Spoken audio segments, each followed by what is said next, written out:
Hi, boys and girls. It's Miss Cullivan, and today is day 3 of week 7. We have learned a bunch of new science vocabulary words, and today we're going to do a little fun quiz, to see what you remember. Remember, Unit 7 is called Best Buddies, and we're talking and thinking about how living things depend on each other to survive. All right. So I see this little girl is giving a present to her mom, maybe, or her auntie, or somebody important. And it says, when you blank something, you take a thing that is offered to you. What vocabulary word means when you take something that's offered to you? Like maybe a cup of tea.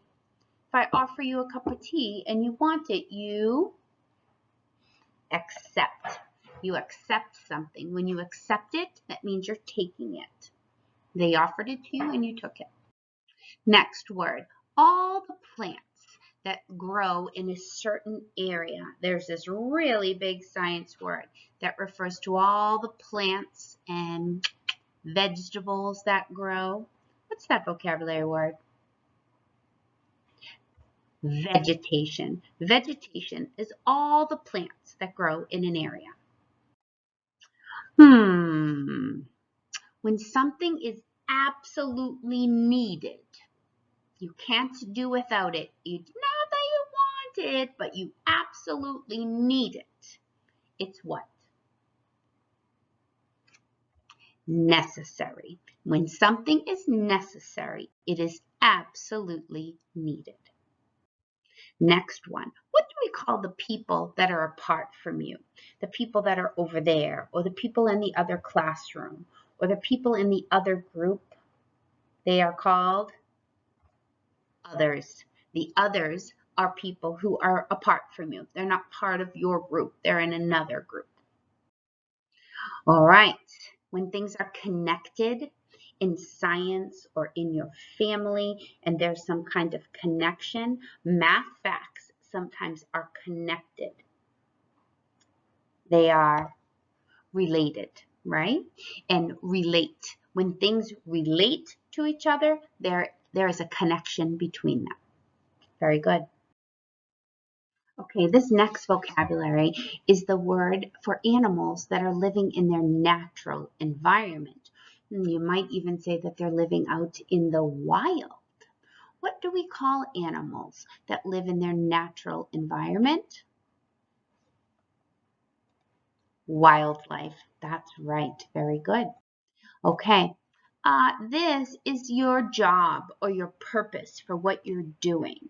What vocabulary word refers to your job? Like, I'm a teacher. Mr. Vaselli was the principal. You are a student.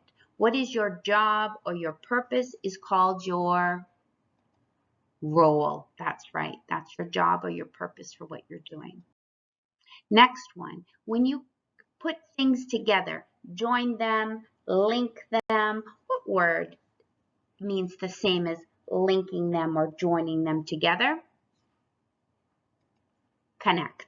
Very good. All right. This is something that can show how things are related.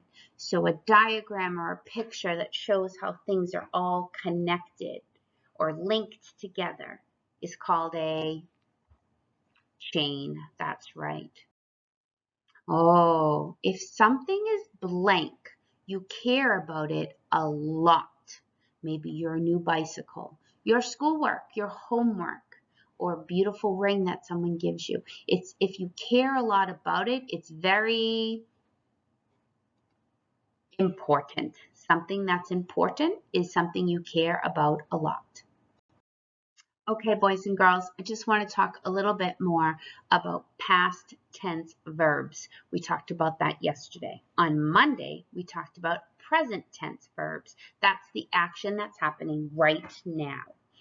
And then yesterday, we talked a little bit about past tense verbs and how if it happened in the past, a few minutes ago, in the morning, the day before, last year, it already happened, we add ed.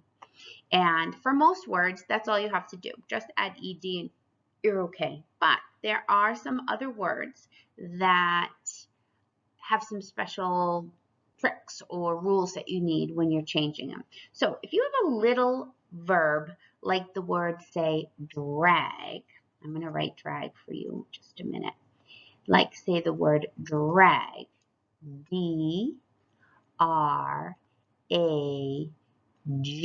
That's a one-syllable verb, and it only has one vowel. So when you have those little verbs with one syllable and one vowel, you have to take the last letter and double it. You put another G before you can add the ED. Okay? That's a D, even though it's messy. It's hard to write with the mouse.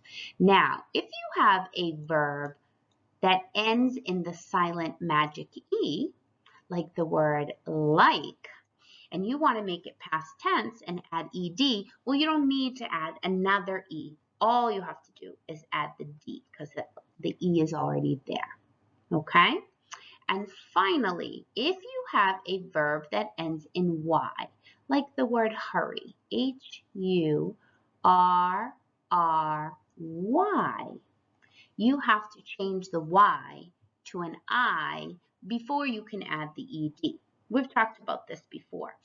Change the Y to I and then add ED. There's the word hurried. So you can see H-U-R-R, they changed the Y to I and then they added ED. So think about that, boys and girls, when you are taking your action words and putting them in the past tense. Thanks for listening. Bye.